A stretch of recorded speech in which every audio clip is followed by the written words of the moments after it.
Hey guys, welcome back to my Bhaswati Sundarban লাইফের। আমি ভাস্বতী চলে এসেছি আবারও একটা নতুন ভিডিও নিয়ে।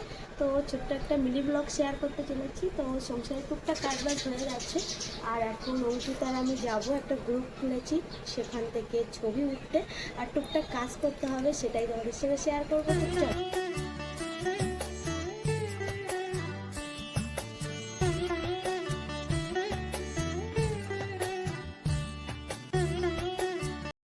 ফাইনালি চলে আসলাম মাঠে, আর মাঠে এসে আমরা সবাই মিলে লেগে পড়লাম মাঠের চারি চত্বর পরিষ্কার করতে। তো আমাদের এই গ্রুপ থেকে আগেও একবার কাজ হয়েছিল। তো সেটা হয়েছিল মাঠে যে পুকুরগুলো থাকে না, সেই পুকুরের দাম পরিষ্কার করে তার ছবি তুলে পাঠাতে হয়েছিল, আর তার পরিবর্তে আমাদের কিছু মালপত্র দিয়েছিল।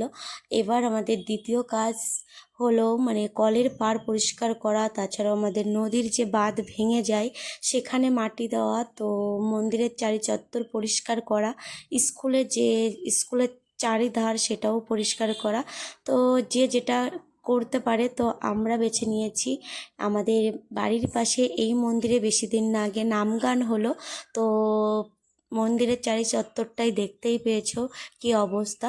তো সেটাই আমরা সবাই মিলে মানে 10 জন 20টা হাত লেগে পড়েছে আমাদের। তো এই যে দেখতে পাচ্ছ আগে কীরকম ছিল আর এখন দেখো কতটা পরিষ্কার হয়েছে। তো আমাদের কাজ প্রায় সমাপ্ত হলো, আর এই যে দেখো আমরা সবাই মিলে বসে পড়েছি, আর এখানেই আমাদের ভিডিওটি এন্ড করছি। তো তোমাদের কেমন লাগলো এই ভিডিওটি?